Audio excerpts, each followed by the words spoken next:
The champagne flute in my sister Clara's hand is almost an extension of her, elegant and precarious. Her laughter, a sharp, glittering sound, cuts through the murmur of the wedding reception. She's radiant, of course. The dress, the flowers, this whole opulent affair, it's her masterpiece. My masterpiece, too, in a way she'll never acknowledge. She turns to me, her smile a little too wide, her eyes a little too bright. The air crackles. I feel a prickle on my skin, the same one I get before a summer storm breaks. "Well, Sarah," she says, her voice carrying just enough to turn a few nearby heads. She leans in, a conspiratorial glint in her eyes, but her words are meant for an audience. "I know things haven't always been easy for you. Especially, in the romance department," a delicate pause. She sips her champagne, leaving a smear of crimson lipstick on the rim. "But at least I managed to snag a real man." Her gaze flicks pointedly towards her new husband, Mark, who's across the room, charming some distant relatives. He looks like a prince in his tailored suit. A prince bought and paid for. The words hang there, heavy and suffocating. A real man. Unlike who? Unlike anyone I'd ever dated? Or is it a dig at something deeper, something about my very worth? My own smile feels brittle, like thin ice. I want to say something, anything, but my throat is a desert. The guests nearby shift uncomfortably. This isn't the cheerful wedding banter they were expecting. This is something else. Something raw and cruel, dressed up in silk and lace. I can feel the heat rising in my cheeks, a blush of humiliation, of anger, of a pain so old it feels like a part of my bones. She just stands there, basking, waiting for my reaction, for my discomfort to complete her triumph. If you've ever felt that sting, that public, deliberate jab from someone who should have your back, tell me in the comments. I read all of them. And let me know where you're watching from and what time it is. If you haven't already, please subscribe.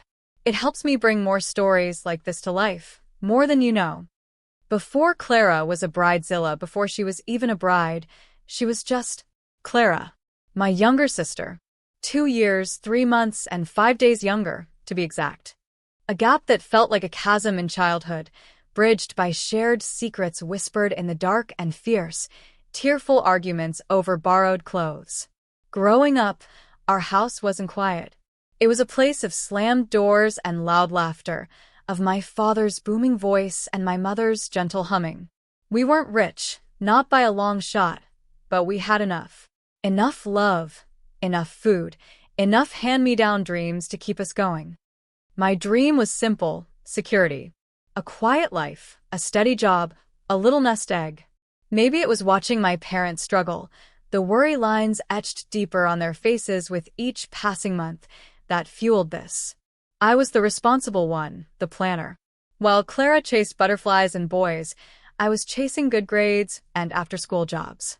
I remember the weight of my first paycheck, the crisp bills feeling like a shield against the uncertainties I saw clouding my parents' eyes. It wasn't much, but it was mine. It was a start.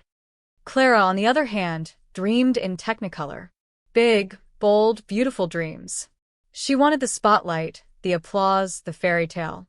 She had a charm that could coax birds from trees, a smile that disarmed, and a relentless belief that the world owed her something spectacular. And often, the world, or at least our small corner of it, obliged. I was always the one in the background, making sure the stage was set for her, that her costumes were mended, her lines rehearsed. It was a role I slipped into without question. Older sister, protector, enabler? Maybe. My own life chugged along. I got a degree in accounting, practical, sensible. I landed a job at a small firm, then a bigger one.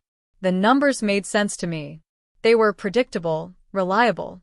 Unlike people. Unlike Clara. I saved. I invested. I built my little fortress of financial security brick by careful brick. There wasn't much room for romance in my spreadsheets and 5-year plans. Dates were awkward. Men seemed to find my pragmatism unexciting, my ambition intimidating. Or maybe I just didn't try hard enough. Clara always said I didn't try hard enough. "You need to sparkle more, Sarah," she'd tell me, her own eyes glittering with effortless allure. No man wants a walking calculator, it stung, but I'd just shrug. My focus was elsewhere. Then came Mark. He was different from Clara's usual flamboyant boyfriends. He was steady, kind, with a quiet intelligence that I initially found appealing. He worked in IT, a field I understood. He seemed to genuinely adore Clara, to see past the dazzling surface to the sometimes vulnerable girl underneath. Or so I hoped. When she announced their engagement, her eyes shining with a happiness that seemed, for once, entirely genuine, a part of me felt a surge of relief. Maybe this was it. Maybe she'd finally found her anchor. The call came on a Tuesday. I remember because Tuesdays are when I reconcile my most challenging accounts, a day that requires focus and caffeine. Clara's voice on the other end of the line was a whirlwind of excitement and panic. "Sarah, oh my God, you won't believe it. We set a date. Next June. But there's a problem. A big 1 inch. I could hear the calculated tremor in her voice. I leaned back in my office chair, the city skyline a blur outside my window. "What kind of problem, Clara?" "The venue, the dress. Mark's parents can't contribute as much as we thought, and, well, you know Mark's salary isn't exactly stellar." "Not yet anyway," a pause. "And I can't have a cheap wedding, Sarah. I just can't. It has to be perfect. You understand, don't you?" I did understand. Or, at least, I understood Clara. Perfect to her meant extravagant. It meant outdoing every wedding she'd ever attended, every bridal magazine she'd ever flipped through. It meant a price tag that made my sensible stomach clench. "How much are we talking about?" I asked, already dreading the answer. She named a figure that made me choke on my lukewarm coffee. It was more than the down payment on my first small apartment. It was a sum that represented years of my careful saving, my skipped vacations, my sensible choices. "Clara, that's a lot," I managed, my voice carefully neutral. I know. But Sarah, it's my wedding. My only wedding, hopefully." Her voice rose, taking on that wheedling tone I knew so well, the one that had always been so effective when we were kids. "And you're doing so well. That big promotion, your fancy apartment, it wouldn't be that much for you, would it?" "Not really. And it would mean the world to me. To us." Us. She always knew how to twist the knife just a little. The implication was clear. If I didn't help, I was sabotaging her happiness, their future. I thought of our parents, gone too soon to see either of us walk down the aisle. They would have wanted this for her. They would have wanted me to help. Or maybe that's just what I told myself. "Let me think about it," I said, but we both knew what the answer would be. I'd always caved. For her smiles, for a fleeting sense of family unity, for the hope that this time, she'd genuinely appreciate it. The decision to fund Clara's dream wedding wasn't made lightly, but it was made with a familiar sense of resignation. It meant dipping into savings I'd earmarked for a down payment on a small investment property, a goal I'd been working towards for years. It meant postponing my own quiet ambitions, yet again, for her louder, more insistent ones. I transferred the money in installments, each transaction a small, sharp pang in my chest. Clara's gratitude was effusive, at first. Texts filled with heart emojis and promises of eternal sisterly devotion. "You're the best, Czar. I don't know what I'd do without you." But as the wedding planning machine revved up, the gratitude began to fade, replaced by an ever-expanding list of demands and expectations. It started with the dress. The one she'd initially picked, already expensive, was suddenly not good enough. She'd found another, by a French designer, that cost nearly double. "It's a once-in-a-lifetime gown, Sarah. You can't put a price on perfection," she'd chirped, conveniently forgetting that I was, in fact, putting a very precise price on it. Then came the venue. The charming country club we'd discussed was now too rustic. She wanted a historic manor house with sprawling gardens and a ballroom that could rival something out of a Disney movie. The deposit alone made my eyes water. Each request was presented not as a plea, but as an expectation. My role, it seemed, was not just benefactor, but an unlimited ATM with an endless supply of patience. Mark, bless his heart, seemed increasingly bewildered by the escalating extravagance. I'd catch him looking at Clara with a mixture of adoration and mild panic. A few times, he tried to gently suggest more affordable alternatives. "Honey, do we really need a 10-foot ice sculpture of a swan?" he'd ask tentatively. Clara would pout, her lower lip trembling. "But Mark, it's our special day. Don't you want it to be memorable?" He'd always back down, shooting me an apologetic look as if I were somehow complicit in this runaway train of taffeta and tulle. Wasn't I? I was fueling it. I tried to set boundaries. Once, when she demanded a specific, outrageously priced champagne that cost more per bottle than my monthly grocery bill, I gently pushed back. "Clara, that's really pushing the budget. Can't we find a more reasonable alternative?" Her reaction was swift and cutting. "Oh, so now you're going to be stingy? After all this? I thought you wanted me to be happy, Sarah. Or is your money more important than your sister's wedding day?" The accusation hung in the air, sharp and unfair. The implication that I was being difficult, that my concerns were petty, was a slap in the face. I relented, as always. The guilt, expertly wielded, was a powerful weapon. The early struggles were not just financial, but emotional. I found myself feeling increasingly invisible. My opinions on flower arrangements or invitation fonts were solicited and then promptly ignored. I was the financier, the silent partner in her grand production. My own life, my work, my feelings seemed to recede into the background. Overshadowed by the looming spectacle of Clara's perfect day, I was tired. Tired of the constant demands, tired of the emotional blackmail, tired of feeling like a means to an end.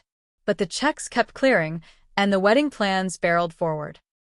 The challenges kept mounting, each one a heavier stone on the growing pile of my resentment.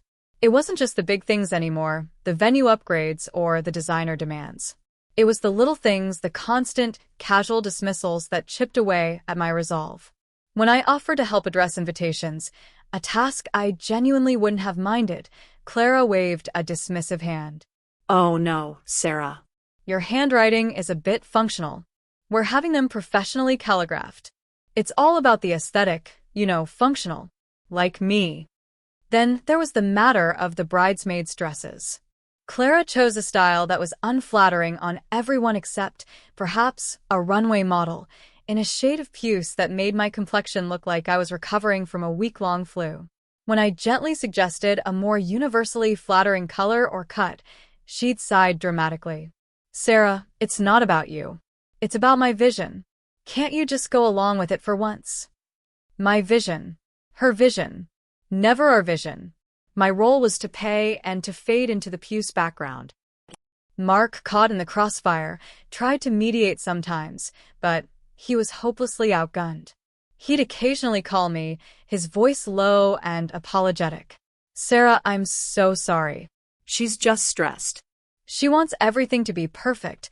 I could hear the exhaustion in his voice. He was marrying a hurricane, and he was just trying to hang on.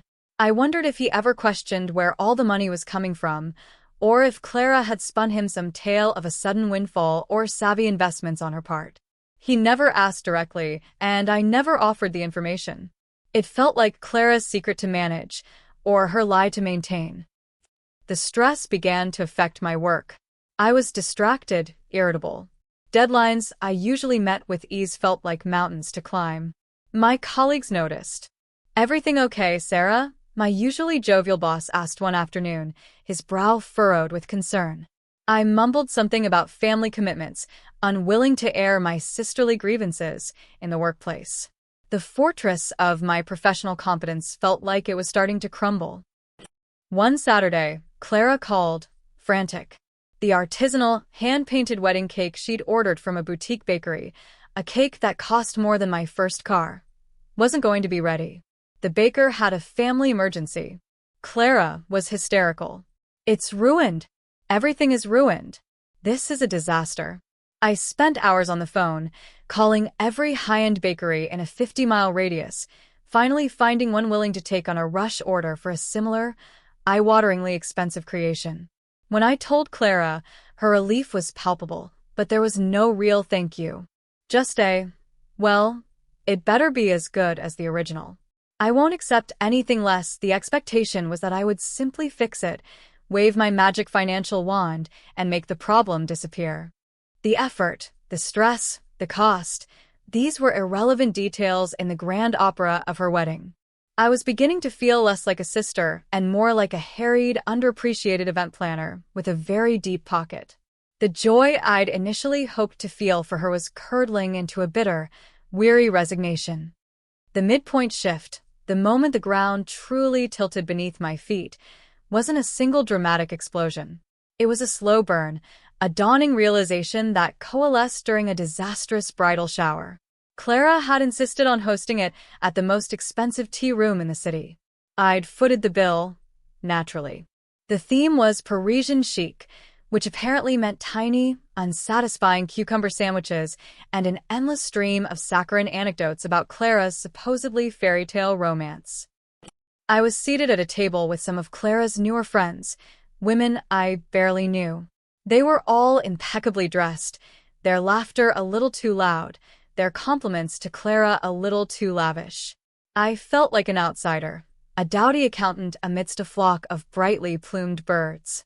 One of them, a woman named Tiffany with diamonds sparkling at her ears, turned to me. "So, Sarah," she said, her voice dripping with condescension, "Clara tells us you're the practical one in the family." She smiled, a tight, dismissive curve of her lips. "It must be so hard for you, watching your glamorous sister have all the fun." Before I could formulate a response, Clara, who had glided over, chimed in, "Oh, Sarah doesn't mind. She likes her spreadsheets more than people. Don't you, sis?"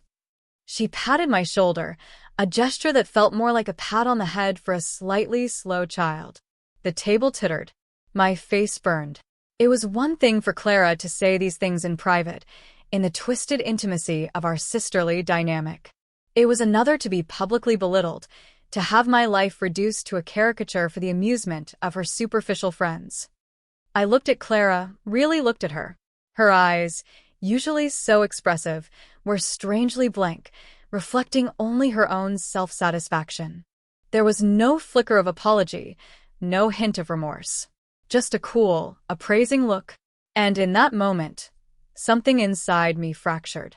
The years of quiet sacrifice, of enabling her whims, of hoping for a genuine connection, suddenly felt like a colossal waste.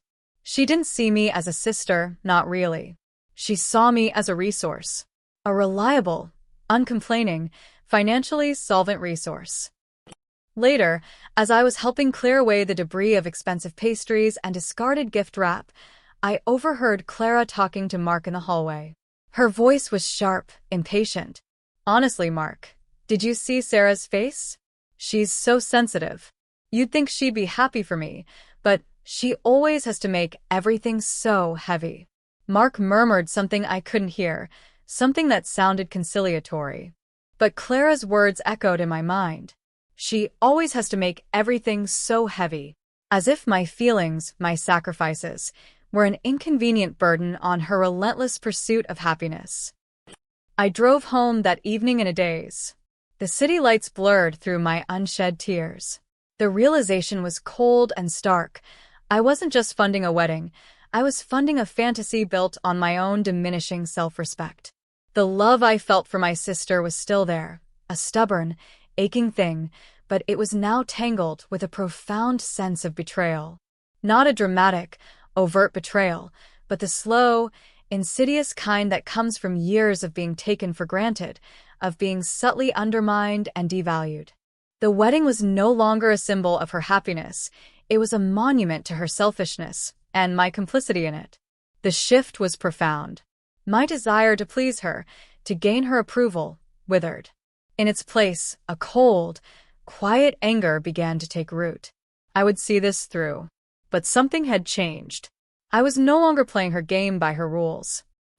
The weeks leading up to the wedding were a blur of last-minute crises and mounting tension. Clara, now in full bridezilla mode, was a tempest of demands and emotions. Every conversation was a potential minefield. The florist had used off-white roses instead of cream. The string quartet had the wrong sheet music for her processional. The personalized wedding favors had a typo only Clara could detect. Each minor hiccup was treated as a personal affront, a catastrophic failure that I, somehow, was expected to rectify, or at least absorb the fallout from. My apartment became a reluctant command center for wedding logistics. Boxes of decorations I'd paid for but had no say in choosing piled up in my living room. My phone buzzed incessantly with texts and calls from Clara, her voice often shrill with panic or indignation. My carefully constructed life, my orderly routines, were completely upended. Sleep became a luxury. I walked around in a fog of exhaustion and simmering resentment. I tried to withdraw, to create some emotional distance, but Clara's orbit was too strong. She needed an audience for her dramas, a scapegoat for her frustrations, and a bottomless wallet for her desires. I fulfilled all three roles with a growing sense of detachment. The anger I'd felt after the bridal shower hadn't dissipated. It had solidified into a cold, hard knot in my stomach. I was observing now, more than participating, a silent witness to the unfolding spectacle. Mark seemed to be treading on eggshells around her. I saw him wince at her sharper commands, his attempts to soothe her often met with impatient dismissal. Once he called me late at night, his voice strained. "Sarah, is she always like this when she's stressed? Or is this new?" I didn't know how to answer him. Was this new, or had I just been blind to it for years, softened by the veneer of sisterly affection? "She's under a lot of pressure," I said, the words feeling hollow even to me. He deserved better than these evasions. He deserved better than Clara, perhaps. But he was choosing her, for better or for worse. And this, apparently, was the worse. The deepest cut came during the rehearsal dinner. It was held at an upscale restaurant, another significant item on the ever-expanding wedding bill. Clara, flushed with wine and attention, was holding court, regaling everyone with stories of her and Mark's whirlwind romance. She painted a picture of herself as the effortlessly charming ingenue, swept off her feet by a dashing prince. There was no mention of her struggles before Mark, no acknowledgement of anyone who had supported her along the way. It was all about her, her beauty, her luck. At one point, her Aunt Carol, a kind, sensible woman who had always been fond of me, asked, "Clara, dear, you must be so grateful to Sarah for all her help. This wedding is going to be magnificent." Clara waved her hand dismissively, a tinkling laugh escaping her lips. "Oh, Sarah's always been good with money. It's her thing, you know. Besides, what else would she spend it on?" She winked at the table. "It's not like she has a bustling social life or anything." The casual cruelty of it stole my breath. In front of family, in front of Mark's parents, she'd reduced my contribution, my sacrifice, to a mere byproduct of my supposedly empty life. The table fell silent for a beat, the clinking of cutlery suddenly loud. I saw Mark shift uncomfortably, a flush rising on his neck.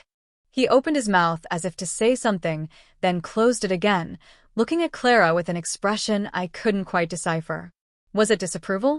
Or just resignation? I felt a profound sense of despair wash over me. All seemed lost. My relationship with my sister, which I had cherished despite its complexities, felt irrevocably broken. The money was just money. It could be earned again. But the respect, the love, the basic human decency I had expected from her, that seemed to have vanished, if it had ever truly been there. I looked around the table at the smiling faces, the festive decorations, the air of forced gaiety, and I felt utterly alone. This lavish celebration, built on my generosity, felt like a mockery. The wedding wasn't just a day. It was the culmination of a lifetime of her taking and me giving, and I was finally, crushingly, empty. The morning of the wedding dawns bright and mercilessly clear. I stand by the window of my hotel room. The one Clara insisted I book in the same expensive hotel as the bridal party, overlooking the meticulously manicured gardens where she will soon say her vows. My bridesmaid dress, the puce monstrosity, hangs on the back of the door like a silent accusation. I feel a weariness, so profound it settles in my bones. The anger from the bridal shower, the despair from the rehearsal dinner, they haven't gone. They've coalesced into something else. A quiet, unshakable resolve. I won't make a scene. I won't spoil her day. Not overtly. That's not my style. But I will not absorb any more of her casual cruelty. I will not be her emotional punching bag.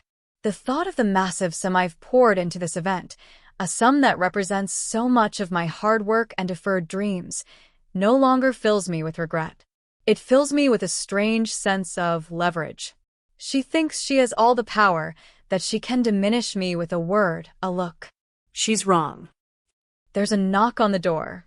It's Mark, looking drawn and anxious in his half-done tuxedo. Sarah? Can I come in for a sec? I open the door wider. He steps in, running a hand through his already disheveled hair.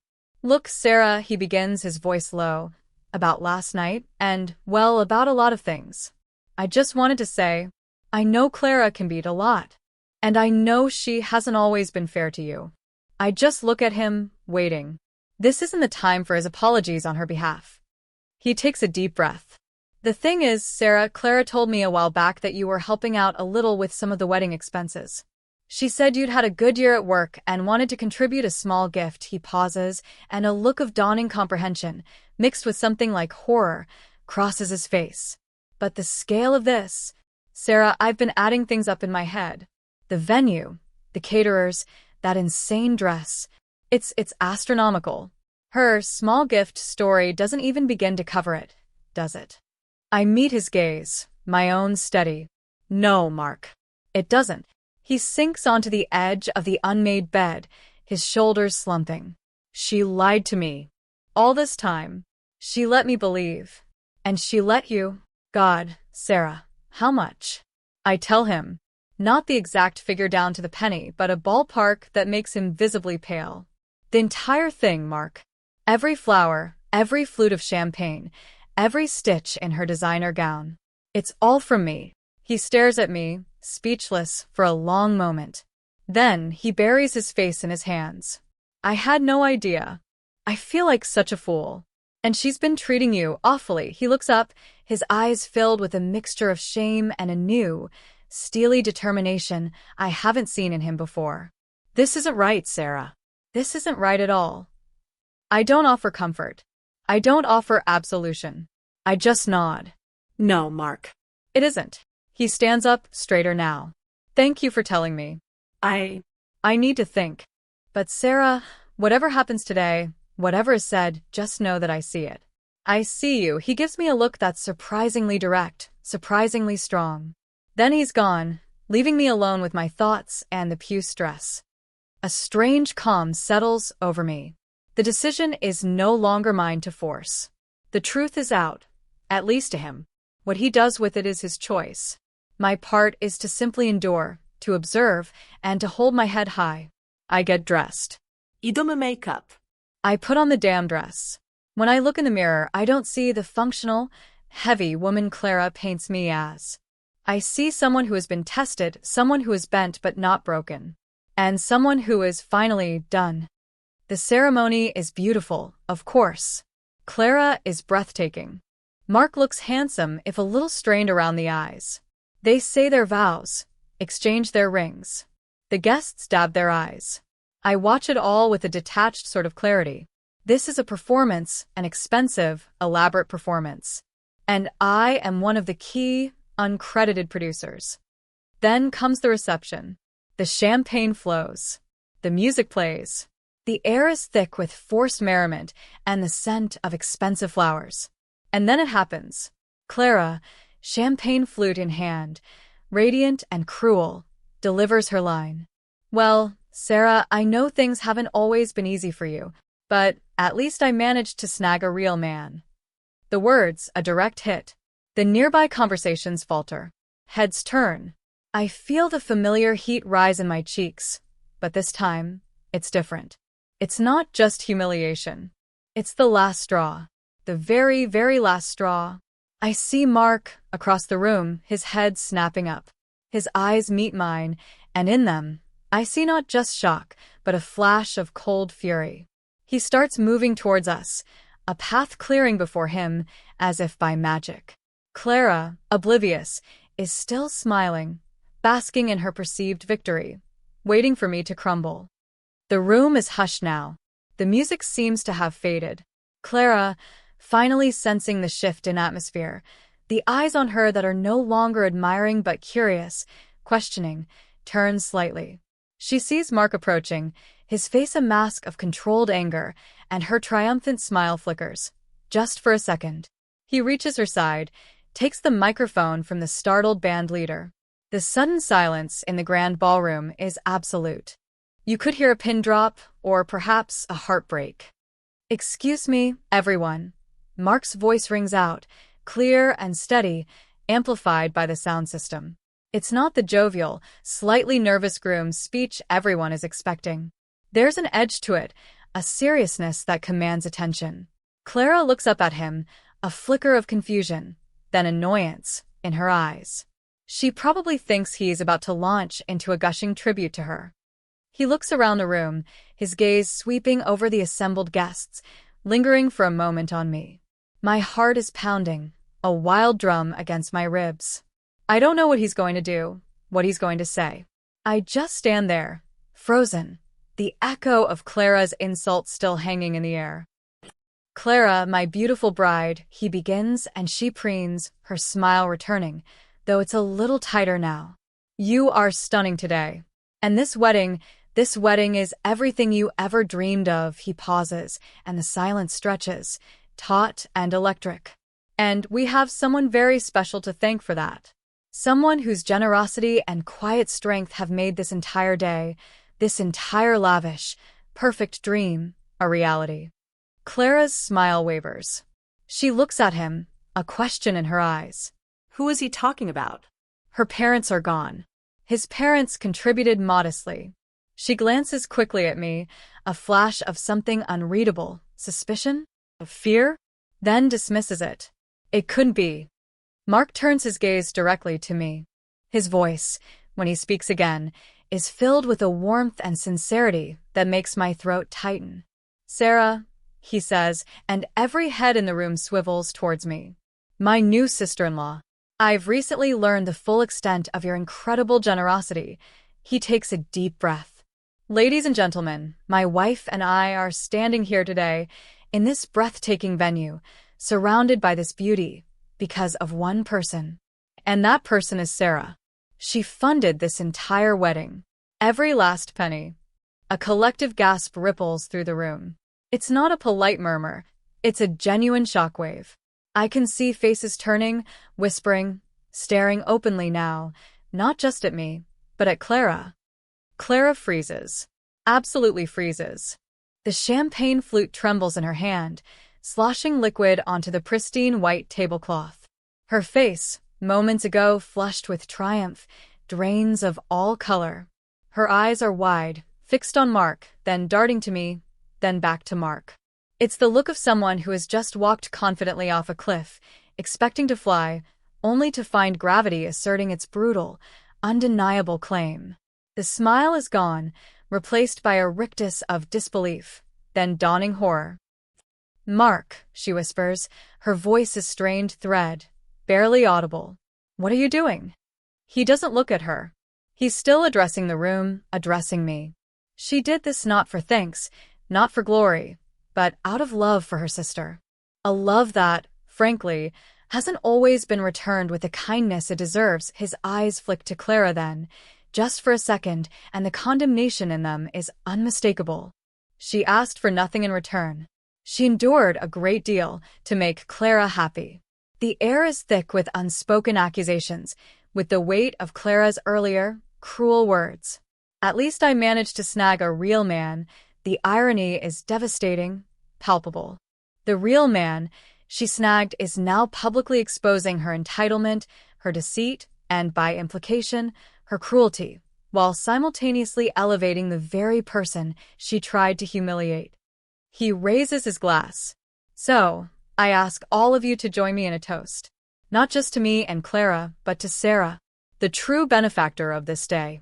The quiet hero. Sarah, thank you. From the bottom of my heart, thank you for your incredible, selfless gift. And thank you for showing me what true class and generosity look like. A few people, hesitantly at first, then more confidently, raise their glasses. There are murmurs of, to Sarah, I can feel hundreds of eyes on me, but they're different now. Not pitying, not curious in a disdainful way. There's respect in those gazes. Admiration. And for Clara, I can only imagine. I don't dare look at her directly, but I can feel her humiliation radiating across the space between us, a cold, dark wave. She wanted to win, to put me in my place. Instead, her own groom, in front of everyone she sought to impress, has laid her character bare. And in doing so, he hasn't just given me justice, he's given me my dignity back, polished and gleaming. The tables haven't just turned, they've been completely, spectacularly upended. The rest of the reception is a blur. A strange, surreal haze settled over the glittering ballroom. The music restarted, a little too loud, a little too cheerful, desperately trying to paper over the chasm that had just ripped open in the middle of the celebration. People approached me, their faces a mixture of sympathy and awe. Distant relatives, friends of Mark's, even some of Clara's own acquaintances, murmured words of appreciation, of shock, of quiet condemnation for Clara's earlier behavior. That was incredible what you did, one woman whispered. She's lucky to have a sister like you, am I though? Is she? Clara disappeared for a long time. When she finally re-emerged, her eyes were red-rimmed, her face puffy, the bridal radiance extinguished. She moved like an automaton, going through the motions of cutting the cake, of the first dance, but the joy was gone, replaced by a brittle, defensive anger. She avoided my gaze entirely. She barely spoke to Mark. The fairy tale had shattered. Mark, on the other hand, was a revelation. He stayed by my side for much of the evening, not in a romantic way, but in a protective, fiercely loyal one. He introduced me to his family members with genuine pride. This is Sarah, my wonderful new sister-in-law I was telling you about. He made sure my glass was full, that I wasn't left standing alone. It was the kind of support, the kind of validation I had craved from my own sister for years, and here it was coming from him. The drive home from the hotel the next morning is quiet. The puce dress is crumpled in a bag on the back seat, a relic of a battle I hadn't realized I was fighting until it was over. My phone buzzes. It's a text from Mark. Thank you again, Sarah. For everything. Clara is struggling. We have a lot to talk about. But I wanted you to know how much I admire your strength. There's no text from Clara. I don't expect one. In the weeks that follow, the silence from Clara is deafening. I hear snippets through the family grapevine. The honeymoon was strained. The return to reality, even more so. The carefully constructed image she had presented to the world, and perhaps to herself, had been fractured. Friends who were at the wedding look at her differently now. The story of the groom's speech, of the sister's quiet generosity and the bride's cruel barb, has undoubtedly made the rounds. I don't feel triumphant, not in the way I might have imagined. There's a sadness, a deep, aching grief for the sister I thought I had, or the sister I wished she could be. That relationship, in its old form, is over. The money, a significant sum, is gone. But what I've gained is far more valuable. My self-respect. My voice, even if it was Mark who ultimately used his to speak the truth aloud. A boundary, finally drawn in indelible ink. Months later, Clara calls. Her voice is small, hesitant, stripped of its usual confidence. Sarah? Can we talk? We meet for coffee. She looks diminished. The sparkle is gone. She apologizes. A real apology, not the manipulative kind I'm used to. She talks about her insecurity, her jealousy, her desperate need for validation that made her so cruel. It's not an excuse, she says, but an explanation. I listen. I don't offer easy forgiveness, but I don't offer condemnation either. It's a start, a fragile, tentative start to something new. Maybe a different kind of sisterhood, one built on honesty, however painful. Mark and I develop an unexpected friendship, a bond forged in the crucible of Clara's wedding drama. He often calls just to check in, to share a piece of good news, or to vent about the ongoing complexities of his marriage. He's a good man, a real man, in the truest sense of the word. Clara, in her own twisted way, was right about that, even if she didn't understand why. Life settles back into its rhythm, but it's a new rhythm. I'm still practical, still sensible, but something has shifted. I stand a little taller. I speak a little more firmly. The fortress I built around myself isn't just financial anymore. It's emotional too. And it's stronger than ever. The wedding was an ending, yes, but it was also a beginning. The beginning of me finally valuing myself as much as I had always valued others. The cost was high, but in the end, perhaps it was worth it. If this story hit close to home, or if you've ever had to find your own way to reclaim your worth, I'd love to hear your version in the comments. Thanks for being here. Subscribing helps bring more of these stories to life, and I appreciate every single one of you.